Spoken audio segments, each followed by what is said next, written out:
आज की अहम और बड़ी खबर पर। इस वक्त Jammu Kashmir Ladakh common high court से सामने आ रही है, जहां पर खबर यह है कि Jammu Kashmir service selection board को बड़ी राहत मिली है। बड़ी खबर हम आपको बता रहे हैं कि सर्विस सिलेक्शन बोर्ड को एक बड़ी राहत मिली है, क्योंकि डिवीजन बेंच ने कल दिए गए फैसले को पर पाबंदी आयद कर दी है और सर्विस सिलेक्शन बोर्ड को बाज़ाब्ता तौर पर इख्तियार दिया है कि जम्मू कश्मीर पुलिस की सब इंस्पेक्टर की भर्तियां और जेई के जो इम्तिहानात हैं वो करा सकते हैं। बड़ी खबर हम आपको इस वक्त बता रहे हैं जो सर्विस सिलेक्शन बोर्ड को लेकर थी। कल यह खबर थी कि जस्टिस नागराल साहब ने यह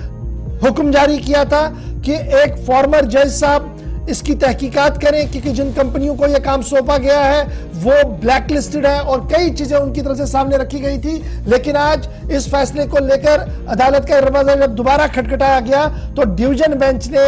जनाब ये अलाउ किया जम्मू कश्मीर पुलिस की सब इंस्पेक्टर और जेई के इम्तिहानों को करने के लिए एसएसआरबी को। ताहम डिवीजन बेंच ने नागराल साहब के ऑर्डर पर स्टे करते हुए यह साफ कर दिया कि कोई भी रिजल्ट इन इम्तिहानों का तब तक नहीं दिया जाएगा, निकाला जाएगा जब तक इस पिटीशन का पूरा फैसला नहीं होगा। और सरकार ने बाज़ाब्ता तौर पर सरकार को यानी एसएसबी को, सर्विस सिलेक्शन बोर्ड को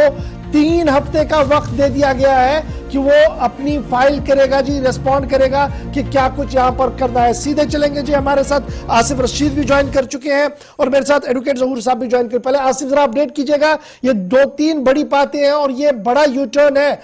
24 घंटों के अंदर अंदर डिवीजन बेंच का फैसला आना, क्या कुछ कह रहा है? देखिए इशफाक, कल जस्टिस सादिक नरगिल साहब ने समाअत जिस फैसले पर की थी और जो इंतखाबी अमल था एक तरह से उस पर जो पूरा ये प्रोसेस चलना था एग्जाम का उसे रोक दिया गया था। लेकिन आज ये हुआ कि फैसले को पलटा गया और ये हजारों उन स्टूडेंट्स के लिए राहत है जो कल तक कह रहे थे, अगर रात से आप देखेंगे इस फैसले के बाद रद्द-ए-अमल वो काफी मनफी आ रहा था। वो कह रहे थे कि हमने 3-3, 4-4 साल वेस्ट किए, कहीं पर सरकार की खामी, कहीं पर कुछ और प्रॉब्लम, कहीं पर एजेंसी, तो अब जाकर अदालत की तरफ से भी उन्हें कोई खास राहत नहीं मिली, जहां पर शायद उनकी लास्ट उम्मीद जो थी वो भी आखिर मर गई है। लेकिन आज मामले पर फिर समाअत हुई है और जो रिट पिटीशन थी, जो कल का फैसला था, उसे रोक दिया गया और आज जो है इसमें 2 सीनियर जजेस जो हैं, जस्टिस संतू शर्मा साहब और जस्टिस विनोद चटर्जी कौल की तरफ से इन पर मुश्तमिल एक बेंच थी, उसने फैसला सुनाया और जो वसीम सादिक नरगिल साहब की तरफ से कल फैसला सुनाया गया था रेड पिटीशन को लेकर, उस पर रोक लगाते हुए एक तो Jammu Kashmir service selection board को यह कहा कि वो एग्जाम ले सकती है, यानी इसी तब तक जब तक कंसर्न एजेंसी की तरफ से जो जेकेएसएसबी है वो जवाब देगी। तो जवाब के लिए 3 हफ्ते का वक्त जो है एक तरफ दिया गया है, दूसरी तरफ एग्जाम भी लेना है। अब इंतजार इस बात का है कि कल जब कोर्ट का जजमेंट आया था तो उसके तकरीबन 2.5 घंटों बाद जेकेएसएसबी की तरफ से स्केड्यूल में तब्दीली की बात कही गई थी। 9 तारीख का जो पेपर होना था उसको आज पोस्टपोन करने की बात कल ही कंफर्म कर दी गई थी। अब थोड़ी देर तक इंतजार है, हो सकता है आधे घंटे में ये चीज भी कंफर्म हो जाए कि एक तरफ कोर्ट ने कल वाले फैसले को पलटा, विद इन 24 आवर जो कंसर्न्ड अथॉरिटी है, एजेंसी कह लीजिए, उसने शायद इस पर नई डेट भी जारी कर देनी है थोड़ी देर में। और इन्हीं 3 हफ्तों के अंदर जब तक एक तरफ जो पिटीशन है उस पर रिजल्ट तब तक नहीं निकालना है जब तक एग्जाम लेना है, यानी एग्जाम 3 हफ्तों के अंदर लिया जा सकता है, लेकिन जब तक दरख्वास्त पर समाअत मुकम्मल ना हो जाए, अदालत ने क्लियर कर दिया है, आप तब तक रिजल्ट्स को सामने नहीं ला सकते। इस बात से इससे ये भी समझ में आती है कि आप जो कल तक जो रात को फैसला लिया गया, यानी आज 9 तारीख वाला पेपर रोका गया, वो पेपर अब लिया जा सकता है इन्हीं 3 हफ्तों के अंदर। अब जेकेएसएसबी पर यह डिपेंड करेगा कि अगली डेट, नया स्केड्यूल जारी करके वो जो पोस्टपोन करने की बात हुई थी इन्हीं 3 हफ्तों के अंदर, और ये भी मुमकिन है कि आइंदा हो सकता है कि पीर से पहले पेपर लेने के लिए कोई स्केड्यूल या डेट शीट भी जारी कर। राइट सर, मैं बहुत शुक्रिया जी आपसे मेरे साथ ज्वाइन करने के लिए। एडवोकेट ज़हूर अहमद साहब भी मेरे साथ Jammu Kashmir Ladakh common court high court से इस वक्त मेरे साथ सामने ज्वाइन कर चुके हैं। बहुत शुक्रिया जी ज़हूर साहब ज्वाइन करने के लिए। कल हमने देखा था कि जस्टिस सादिक साहब का, वसीम सादिक साहब का एक डिटेल जजमेंट सामने आया था, जिसमें एक फॉर्मर रिटायर हाई कोर्ट जज से इंक्वायरी की भी बात आ रही थी और फिर उस जरह के दौरान जो चीजें सामने आ रही थी, लग रहा था कि ऑल इज फिशी, इसलिए कोर्ट ने यह फैसला लिया है। आज ऑनरेबल डिवीजन बेंच ने जिस तरीके से फैसला दिया है, दोनों फैसलों में फर्क अगर करनी हो टेक्निकली तो कैसे की जाए? देखिए सर, जहां तक बात है, जब भी किसी कोर्ट से कोई भी जजमेंट आती है, किसी भी कोर्ट से जब कोई जजमेंट आती है, उसमें एक पार्टी की तरफ से वो फैसला अगर एक पार्टी को लगता है मेरे फेवर में है, जिस पार्टी को लगेगा वो फैसला मेरे फेवर में नहीं है, उस पार्टी को कानूनन स्टैट्यूट के मुताबिक एक हक होता है 60 डेज के अंदर अगर वो पार्टी उस फैसले को सुपीरियर कोर्ट में चैलेंज कर सकती है जी। फिर सुपीरियर कोर्ट देखता है इसमें कोई लीगली कोई एरर ना हो, तो सुपीरियर कोर्ट फिर उस फैसले को अगर लगता है ठीक है उस फैसले को अपहेल्ड करता है, अगर लगता है कि फैसले में कोई गलती है तो विदहेल्ड करता है। जहां तक इस जजमेंट की बात है, ये जजमेंट जो कल आई है बड़ी डिटेल जजमेंट है जो आपने भी बोला, लेकिन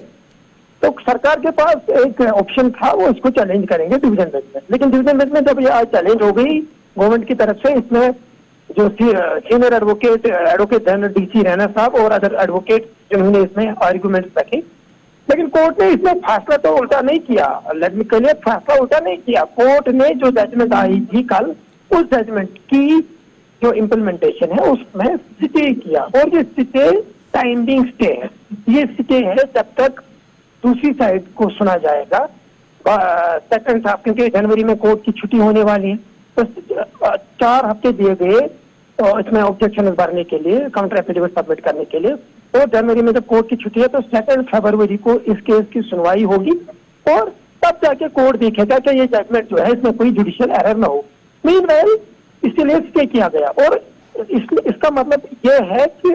ये नहीं ले सकते हैं कि हम जजमेंट को फैसला उल्टा किया गया, ऐसा नहीं है। हाँ, ये जजमेंट रह भी सकती है, नहीं भी रह सकती है। अब डिवीजन बेंच में इसमें आर्गुमेंट देखते हैं, डिवीजन बेंच अपनी विजडम लगाएगा। और अच्छा,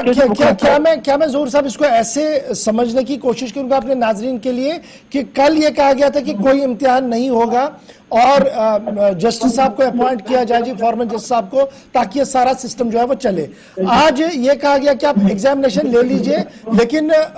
रिजल्ट को विदहेल्ड कीजिए, और 3 हफ्तों के अंदर SSRB जो है वो अपना व्यू पॉइंट जो है वो सरकार के सामने रख देगी, एफिडेविट रखेगी। तो क्या मैं ये समझूं कि एग्जामिनेशन के बाद अगर कोर्ट को ये लगा कि हाँ जस्टिस नगराल साहब ने सही, सादिक साहब ने सही फैसला सुनाया था, तो ये आज का इम्तिहान भी कलअदम हो सकता है? डेफिनेटली ये खतरनाक ऑर्डर है। इस ऑर्डर में लिखा है,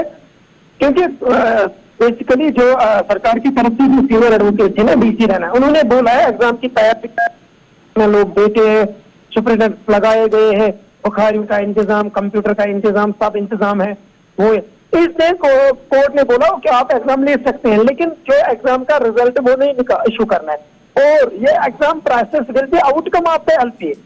आउटकम आता है यानी कोर्ट से जो भी फैसला आएगा, अगर कल कोर्ट सिंगल बेंच का फैसला कंटिन्यू रखती है तो वो एग्जाम इन अदर वर्ड्स वो तब भी हो जाता है। ये जैसे कोई बोलता है ना वो पेरिशेबल एलिमेंट आइटम होता है, तो कोर्ट में बोलता है ये जो फॉर एग्जाम्पल सब्जियां वब्जियां ये खराब हो जाएंगे, उन्होंने कोर्ट को बोला कितना एग्जाम सेंटर्स में पेपर रखे गए वो प्रोसेस, तो बोला चलो आप इसको कर सकते हैं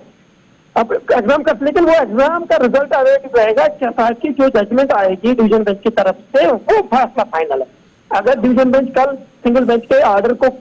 अपहेल्ड करता है यानी कंटिन्यू रखता है, तो अगर एग्जाम तब तक लिया भी है तो एग्जाम नहीं रहेगा एग्जाम। बहुत शुक्रिया जी एडवोकेट जहूर साहब हमारे साथ Jammu Kashmir Ladakh common high court से ज्वाइन करने के लिए और समझाने के लिए कि टेक्निकली ये ऑर्डर है क्या और किस तरीके से इसकी इंप्लीमेंटेशन